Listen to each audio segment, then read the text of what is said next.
The Mirror Box, written by Wade W. Bergner. When Papa came to visit, it felt like I was snuggled up in my treehouse on a rainy day. Papa was more than a grandpa to me. He was my friend. When we were together, people laughed, smiled, and often said that our bright blue eyes looked the same. Papa and I spent a lot of time together. One time, Papa even climbed into my treehouse. Looking off into the sky, he said, "I feel like a perched bird watching over the world." I hadn't thought much about it, but that's how I felt too. Our favorite thing to do was visit the nearby park. While walking, we listened to the birds chirp and watched the critters scamper across the trail. At the playground, we played on the swings, passed my football around, talked, and made goofy noises and faces. Once, we were walking near a pond and I heard ducklings quacking. I stopped and slowly walked towards the pond. I didn't see any ducks. I turned around and saw Papa bent over laughing. He hollered, "I think they're over here, Christopher." As I looked closely at Papa's face, I saw his cheek bulging and air pushing out the side of his mouth. With my mouth and eyes wide open, I said, "Papa, you're the quacker." He laughed and replied, "You're right, I'm the quacker, Christopher. Quack, quack." There were times we laughed so hard and our cheeks would get sore. One afternoon, though, hearing the word Papa made me more sad than glad. Entering my room with tears in their eyes, my mom and dad told me that Papa had passed away. I was confused and looked at my dresser. That's where the football Papa and I passed back and forth was sitting. My dad looked at me and said, "No, not that kind of past, Christopher. Passing away is when someone leaves us for the last time. Your Papa's heart stopped working today, and now his body and mind won't be able to visit us."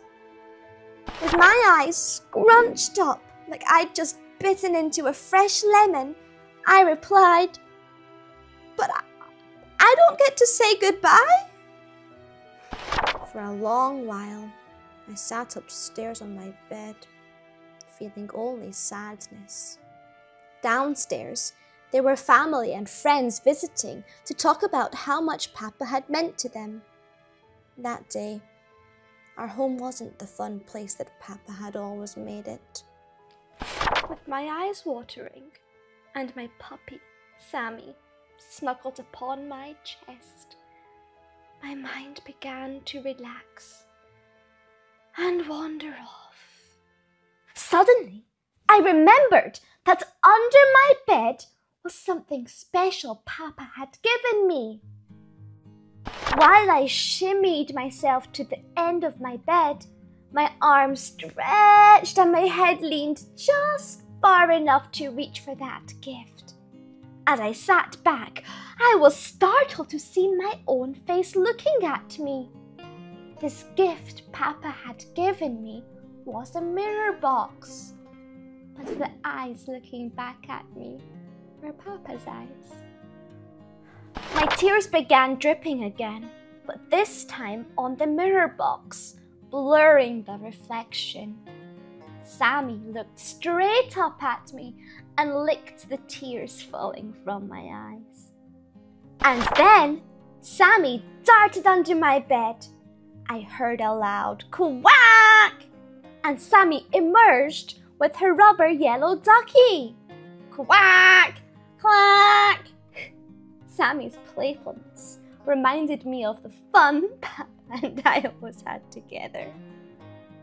With a giant smile on my face, I somersaulted off my bed and high into the air, racing down the stairs with the mirror box high above my head.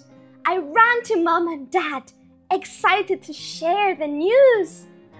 It's Papa! It's Papa! He's here! He's here!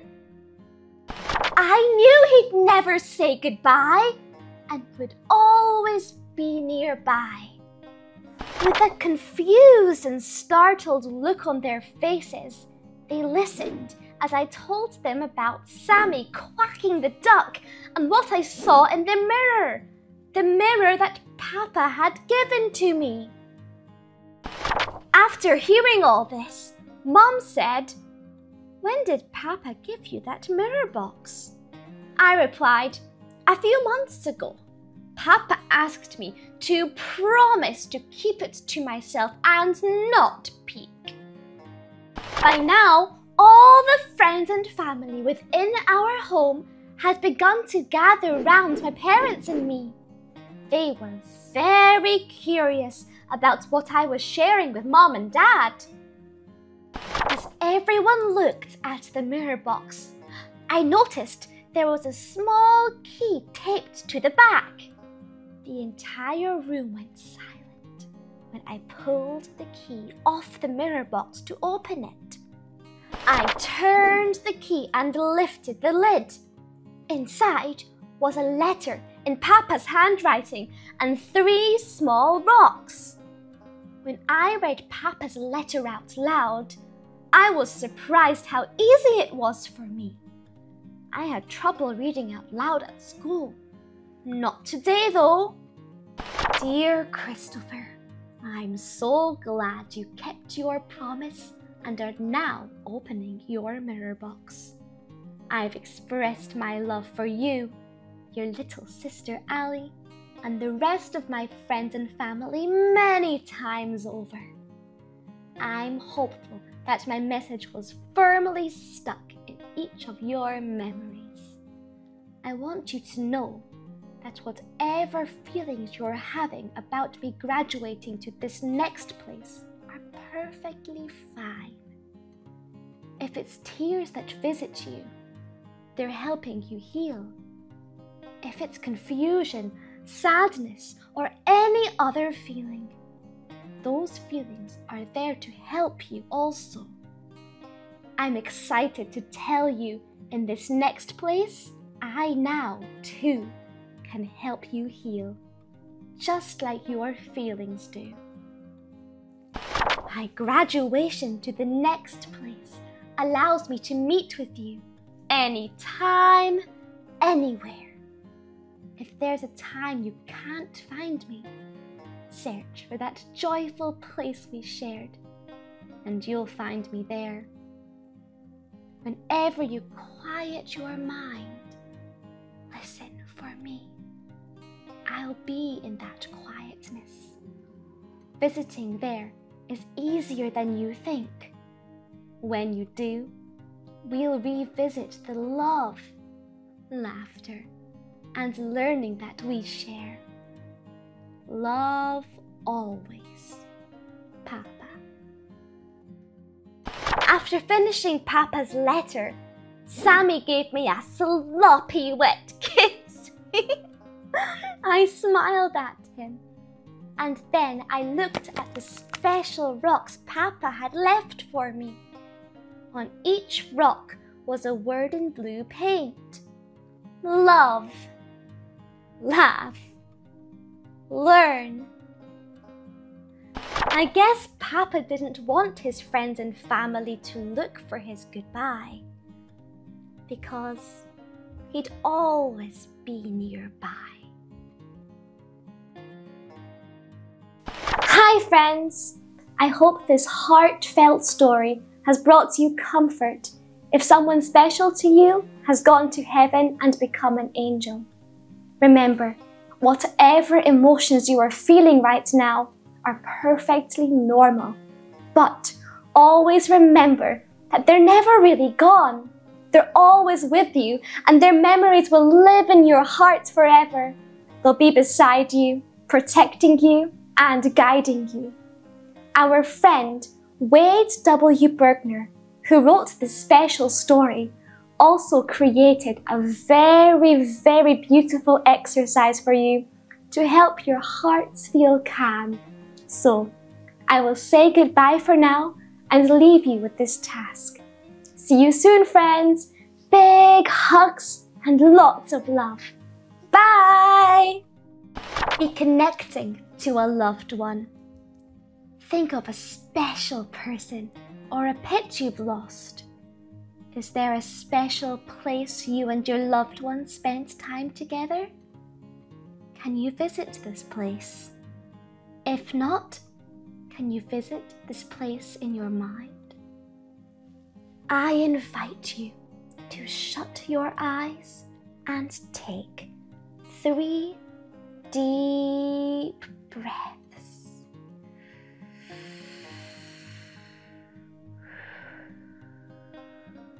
While you're doing this, imagine you're in that special place. Now, with your eyes still closed, find the sadness in your body. Look closely in your heart and in your head. With your eyes closed, see yourself pulling the sadness out of your body. Watch yourself as you put your sadness into a special box. Now, see yourself closing that box and then hiding it. If your place is somewhere outside, maybe there's a bush or a tree you'd like to hide it behind. If this place is inside, in a closet, or under your bed, might be a good place too. Now, keeping your eyes shut, with your box safely hidden, look around this special place of yours. Listen, look, hear, smell, and even touch while you explore this place. Pretend like you're a detective, paying attention to every detail. While you're in this place, allow yourself to feel the happiness and joy you're experiencing. Remind yourself that you can come back and visit this place any time you'd like. When you're ready, watch yourself walking back to pick up your special box. Now that you've picked it up, you might notice how your feelings in this box are separate from you. Recognize that even strong feelings that seem like they're stuck in you are only visiting you. Now, open your eyes and experience the world in the special way only you know how to. I'm hopeful that this book and activity have helped you and your family. This is Karen, on behalf of your friend, Wade W. Bergner.